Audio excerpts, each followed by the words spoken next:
not subscribe to Card Kaizoku.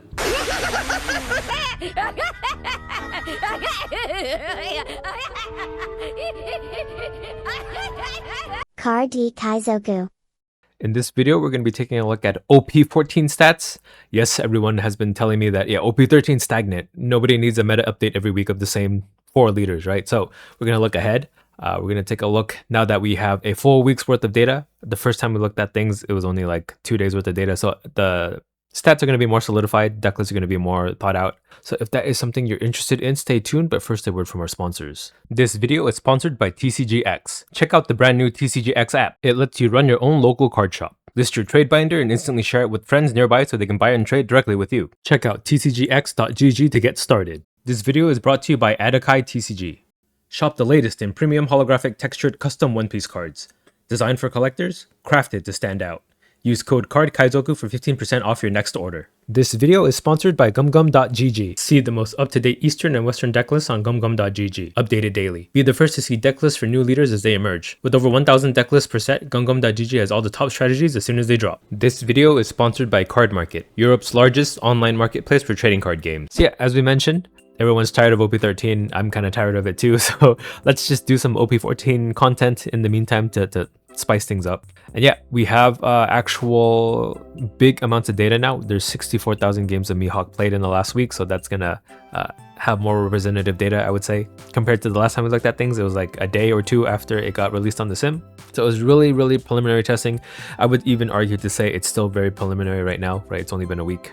We're still waiting for people to figure things out for the decks, for the most optimal versions of them, but we can still take a look for fun. So let's take a look at all the OP14 leaders here. Oh, and this is my website, by the way, cardkaizoku.com, linked in the description below, or plastered everywhere on screen for you guys to see. So we'll open up Mihawk. Jinbe is the second most played. Oh no, not most played, but in terms of win rate, it's the second best performing. Boa is actually the most played, second most played. Barely. It's almost equal to Mihawk. And then who are the other ones? Crocodile's up here too. Doflamingo and Law. Okay, and Gecko Moria. So that's 6, right? All 6 Warlords of the Sea. Perfect Bandai. Okay, so Mihawk, a week in Eastern stats for the last week, and this is all Eastern games because I don't think OP14's available on ranked. And even if it was, I don't think anyone's playing ranked on East much anyway. So that's where like my website's nice. I have stats on every sim game, so I can pick up some of these OP14 stats a lot earlier. So again, 64 freaking thousand games. It's looking like people are just bored of OP13 in the West, right?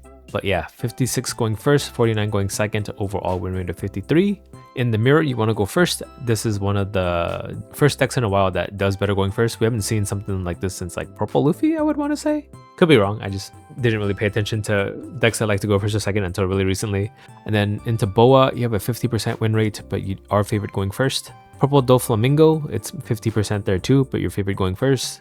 Into Croc, you're favored. Into Vivi, it's 50%. Jinbe, you completely died to Jinbe. I wonder why that is. I gotta do more OP14 testing.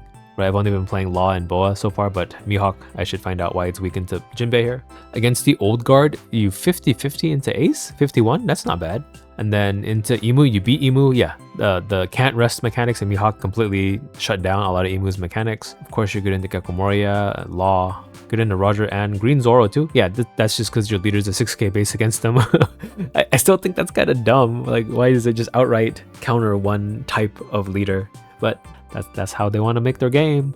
And then the curve below, I think people are cutting out this Kinemon. I just need to refresh my data. This Kinemon sucks ass. I don't like it. So we'll open up the deck list here. Okay, the top played deck list, 1,294 games by 180 pilots. And I think this is just a symptom of people net decking because I really don't like this Kinemon at all. So like this is one of the first lists that got popular, so everyone's just trying it out. So we'll just take a look at it. This might be the same one that we saw in our day 2 video. That might be my fault too. Like if I'm popularizing the list from my video, it's like a feedback loop. It stays at the top just because I talked about it last time.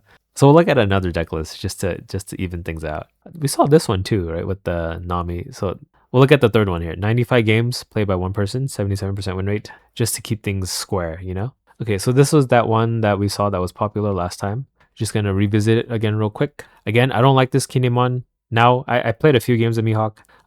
So if you play this guy out, it's basically inviting your opponent to starve you, right? Because then they'll just never attack your life. You'll lose your key name on, or lose cards in your hand to defend it, or it just dies anyway, so it's like useless.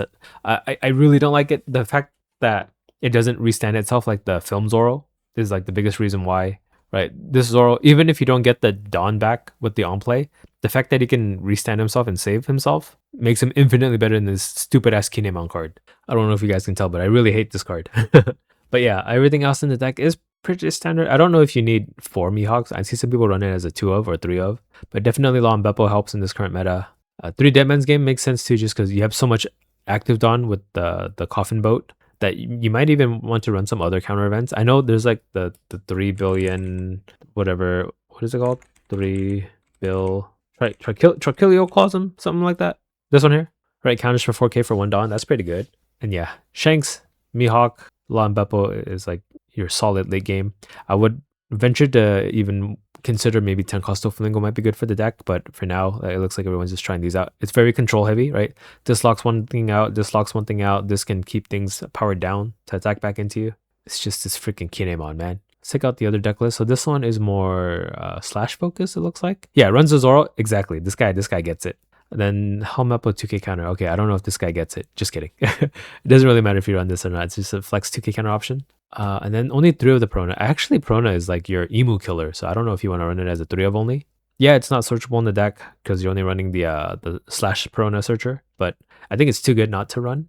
And even if Prona dies, you can play out another Prona from your hand. This one is running more counter events, 4 of the Deadman's Game. I can understand that. Also, the for fun. This one rests for 4 Dawn. Oh, KO is for 4 Dawn. That's for fun. Yeah, I think this one is more in line with what I would run with Mihawk. I think this one is a newer list. The other one is just one that everyone's net decking because that's the first list they saw. But yeah, I think I much prefer this one, to be honest. Okay, looking at Jinbe, 47 going first, 58 going second. 58, holy crap. It's like the purple Luffy going second. 53 overall, or 53.9, so it's almost 54. But 4% play rate compared to Mihawk. What was Mihawk? Just real quick. 11, so like Mihawk has more than double the play rate of Jinbe. But yeah, good into Mihawk by a large margin, 62%. Good into Boa, barely. Bad into Doflamingo, barely. Good into Crocodile, good into VV. In the mirror, you want to go second as much as you can. And then into Ace, you die. Into Nami, you die. That's not good to have these 2 bad matchups. Into Emu, you're 48% win rate. Into Zoro, you're kind of even. Into regular Luffy, you die. So I think Jinbe might not be meta just because like having Ace as a bad matchup is never good if you're trying to be a top meta deck, a top meta contender. Nami too. Nami's getting up there, so unfortunate for Jinbe, but we'll open up deck lists. Hopefully it's not a symptom of like people copying the most played deck from my last video and pushing the play rate even higher. So 1,168 games here, 214 pilots. Let's open this up. Let's look at the matchup spread first and then open it up. Then we'll do a second one just because we did that with Mihawk. Okay, so the most played Jinbe list. I don't remember what Jinbe ran in my first video, but I can't imagine it's too different from this one. Yeah, I do remember seeing this Hina. But yeah, this Hina is unblockable as a 2k counter. That's pretty cool. And then Koala, I know how Koala works now. Yeah, I forgot that. So you pay 2 Dawn for Koala, and then you can use that 2 Dawn, rested Dawn with your leader ability, and then still get the 2k buff from using that 2 Dawn with Koala. So it kind of doubles 2 of your Dawn's effectiveness, I guess. But it's not searchable in the deck, right?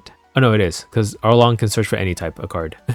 Just as long as your leader is Fishman. Why is that? Is there a lore reason behind that? And yeah, people said like the logic of like all the searchers being females is because like they're not physically strong, but then why is Arlong a searcher then? Look how jacked he is. So I don't think that logic is consistent. They should make some of the female characters very strong boss monsters too, like Stussy. But yeah, this deck is all about playing characters out via characters, right? You have Aladdin into any of the Arlong or the Chu. Same with the Shirahoshi. Would Black Yellow Koala counter this deck? Is there even any matchup stats for that matchup? Just curious to see. If I scroll all the way down. Koala? Oh, you beat Koala. Why is that? Doesn't Koala's leader ability counter yours? When your opponent plays a character using a character's effect. Yeah, so you should take a life every time you use your Aladdin or your Shirahoshi. But looks like that doesn't stop Jinbe from killing you. And then runs the Fisher Tiger, which is, yeah, I think like one of the most important cards of the deck, as well as the late game Jinbe here. Running the promo Arlong. I don't even know how you get this. This is the live action one, I think. I think you can get it via that. Everything else is OP14, yeah. And then 2 red rocks for removal, and then you have access to unblockable with your leader. Or some of your characters too? No, just your leader. It would Perfume Femur. That's pretty nice, just having that as an option, unblockable option.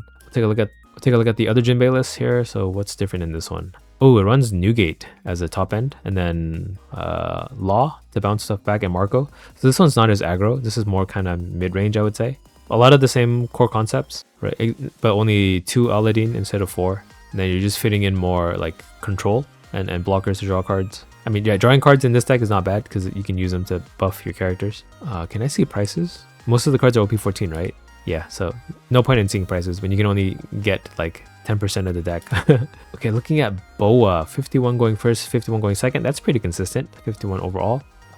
So 50 into Mihawk, 50 into herself, of course, whether you're going first or second. So this is kind of a turn agnostic deck. I like that. Good into Purple Doflamingo, good into Croc, good into VV. Loses to Jinbe on average going first. Completely dies to Nami. Completely dies. I wonder why that is. I guess since you're playing out a bunch of 5Ks, they're hard to attack into Nami, who can make herself a 7K. But then with the Gorgon Sister, it helps you get that much closer to 7.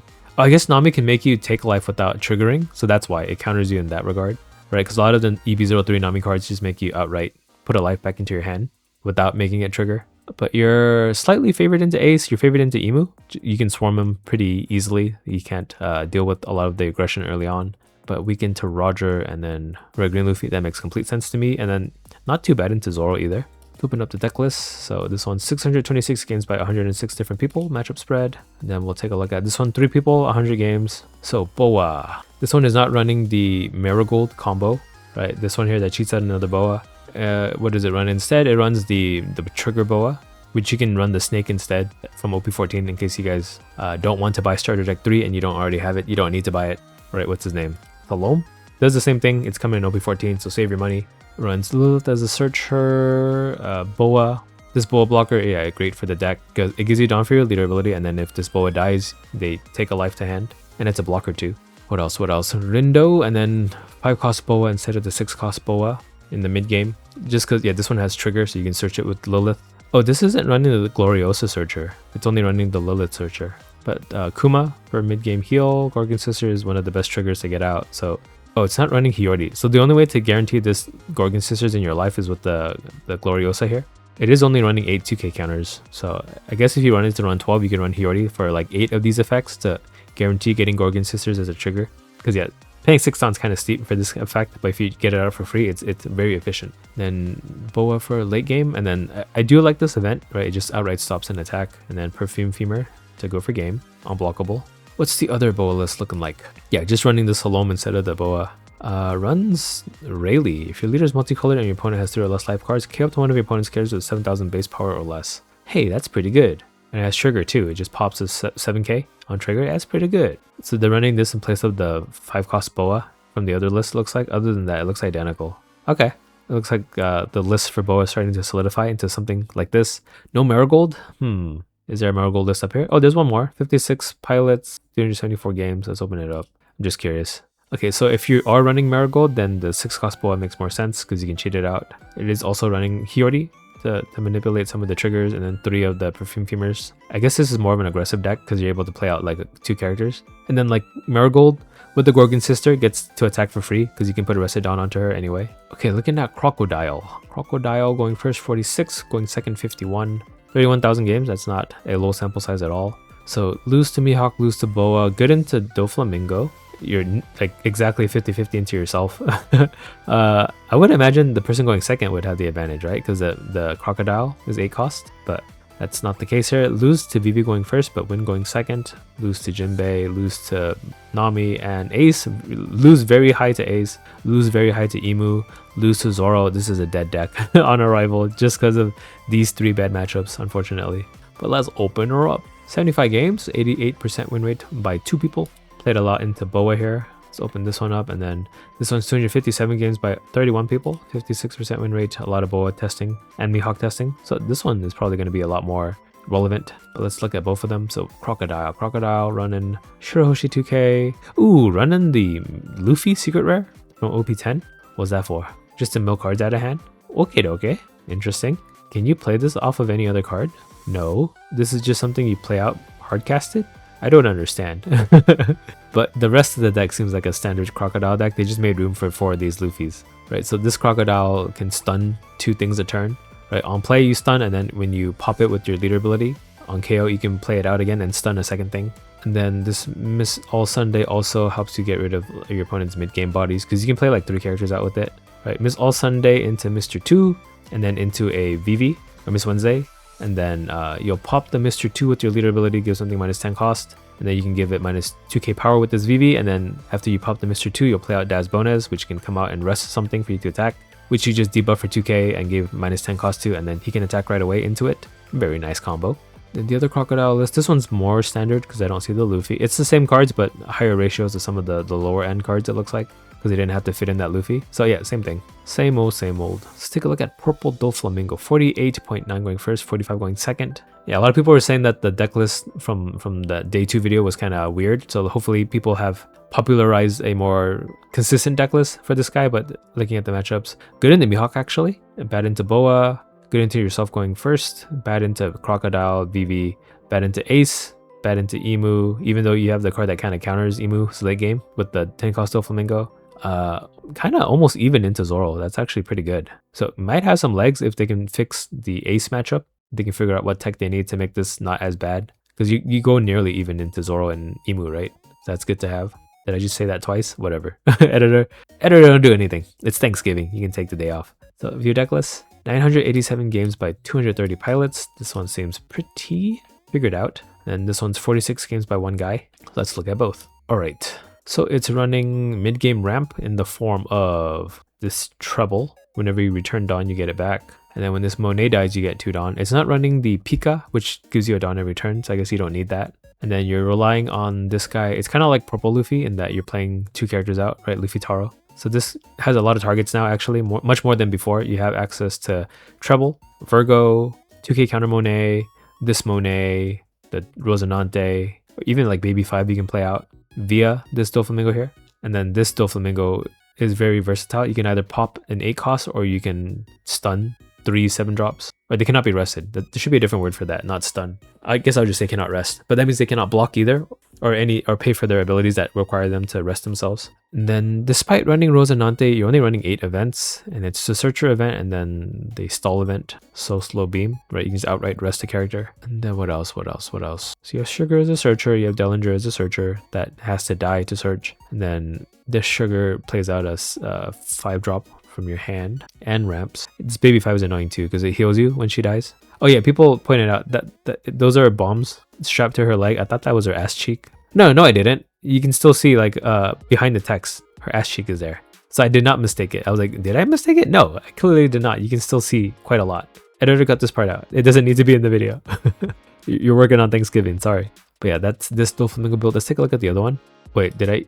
Okay, I was like, nothing changed. Something's changed. Running Senior Pink to pick up events from your trash. It does run quite a few more events here, right? It runs like Everwhite, which can either ramp or give you counter. Yeah, why don't you run this card in the other deck list? Divine Departure 2 to power down. What does this do? Pentachromatic String. Oh yeah, it's like a Thunderbogla, right? And then a Bullet String. So it's not running the slow beam in favor of the OP14 events. This is 4k counter for 1 Dawn. That's pretty good. Why don't you run this? So what does it cut out? It's only running 8 2k counters. It cut out 4 of the Monets, I guess, to accommodate more counter via events. Because yeah, if you're gonna have Dawn up anyway via this Rosinante or even this 8-cost Doflamingo, then you can consider these cards as counter. But other than that, yeah, the decks look almost identical. Running more of the Baby 5s to heal. So this one's more defensive, I would say. Red Law. So Red Law, 46 going first, 43 going second. I'm so sad. Why aren't you better? It could just be that people haven't figured out a deck list too, but weak into Mihawk, weak into Boa, good into Purple Doflamingo, kind of goes even into Croc, loses to Jinbe, loses to Nami and Ace, but good into Emu going second. That's a really high going second win rate, and then dies to Green Zoro, unfortunately. So let's open up the deck list for this guy. So 103 games played by 4 people here, 67% win rate. This one's 169 by 38 people. So there's no consensus of the best deck at the moment for this guy is. Okay, running a lot of 1-drops here. The 2k counter, Ace, Sabo, and Luffy. Kid and Killer to give Dawn. Only 2 of the Rush Cavendishes. That's interesting. And then 2 Kid and Killer, and then in the late game, only 3 of the top end. And then 2 Radical Beams too. Why not run the other one that gives 4k counter as well? And searchable. Does this search Straw Hat? No, only Supernovas. But yeah, this is a Law build. I think mine is similar but not too different enough, right? I don't know if this killer is needed. I think the biggest weakness is just not having a good 4-drop, because in my experience I had a hard time getting Kid on the turn that I needed him. So I kind of wish there was like a second searcher. I might even run the searcher event just to consistently get this guy out, because I think games where you can get him out on curve, like on your 4 or 5 down turn, they're a lot smoother than the games where you don't, and then you're having to like just swing with your leader for 9. That feels really bad. Or just playing like a bunch more weenies out that cannot copy anything until the turn after, and then you're gonna have to play like your 2k counter out, which you don't want. But yeah, I just need something in the mid game to tie it over, to connect the early game into the late game here. Let's see the other deck list. Okay, so this one's running Killer too, so maybe Killer is good. I should try it out then if everyone's running it. This one's running more low to the ground, has Zoro and Kid and Killer to copy stats onto. Maybe that's what fixes it, running Zoro just to have more early game aggression. And then also runs the PRB02 Law, because it can be used to copy power. But it's the fact that he doesn't have rush himself, and like all he's good for is just not dying for a turn, right? Because I don't think you ever want to trade with this deck. You just want to rush down. I don't know, maybe that's not how the deck should be played, but not running any counter events at all for defense seems like kind of similar builds, just slight card differences. Take a look at Gecko Moria. 39% going first, second is 48. This is kind of like a stall deck from what I've noticed, right? That this Perona stalls pretty easily, and then your leader ability heals you, but you're weak into everything. Mihawk, Boa, Doflamingo, Purple Croc. What are you good into? You're not good into anything. Well, if you're going second against Emu, I guess you can trigger out enough stuff to potentially overwhelm the Emu, but other than that, like everything else is like barely above 50. If you're going second, you're better curve. That's just unfortunate though. Let's open up the deck list. So 418 games by 67 people, 50% win rate. This one's 403 by 70 pilots, 50% win rate, both 50. Matchup spread. So first deck list. Yeah, it's just bringing this Perona back from your trash to stun a 6 cost. And then the nice thing about these triggers is like they're not forcing you to play themselves out. You can play any 4-cost Thriller Bark Pirate type character from your trash. So like this Hogback, even though you trigger him out, you can play out Perona with it. This Absalom, you can play Perona out with it. So there's many ways to keep playing this Perona back out. And Perona, when she dies, also has the same effect. So on play, on KO, you're just preventing so many attacks. Now, if your opponent doesn't play any 6 costs or lower, then like Perona doesn't do anything for your deck, like against Ace. So I can see him having a very glaring weakness into like ramp decks or like late game decks. And then you're playing Gecko to play out additional characters. This Gecko plays out additional characters or heals you. Boa heals you. So you can trigger a lot of bodies out to go for like an aggro angle, because your leader ability, if you pop a character, you can give all your characters and your leader plus 1k power. So a bunch of 6ks. Makes it a little good into 6k base leaders just because you don't need to commit Dawn for that. But yeah, I don't know what this deck would be missing. Maybe like a yellow rush option would be nice. Thriller Bark's rush option. But yeah, I've noticed like against Green Zoro that this Perona puts in a lot of work, because you're able to stop their Cavendish or their Tashigis from attacking. And then they don't ever want to kill Perona because that denies them of an attack. Let's check out the second Gecko Moria build. So it's very similar. It's running Kumas in addition. So more healing, more stalling. I think that's the only difference. Yeah, they're running this Kuma over the, what was the other one running? Dyuma. So this is 4 more triggers for the Perona. This is just outright healing. Other than that, they're pretty identical. I wonder if the banned 8-cost Gecko Moria, if that came back, if that would make this deck any better. I don't know. But yeah, those are going to be your OP14 stats for this week. What do you guys think? Do these deck lists look any better than they did on day 2? Some of them were the same day 2 deck list, but that's why I looked at a second deck list for each one just in case. Yeah, let me know what you guys' thoughts are on the meta so far. We're going to have to wait to see for Japanese tournaments for some like top placing deck lists to see how they do. And then I'm pretty sure once people see those deck lists top, it's going to flood onto the sim, and then they'll show up in the stats overly represented as well. Right? People like to net deck. But yeah, until then, give me your feedback on this video. Let me know what you guys think. If you guys want to see more OP14, I'll do it. If you're a new viewer, subscribe to my channel if you're not already subscribed. I would appreciate it. I do a bunch of One Piece content, card game content. So give me a check out, and then I guess I'll catch you guys in the next one. Bye. Kaizoku.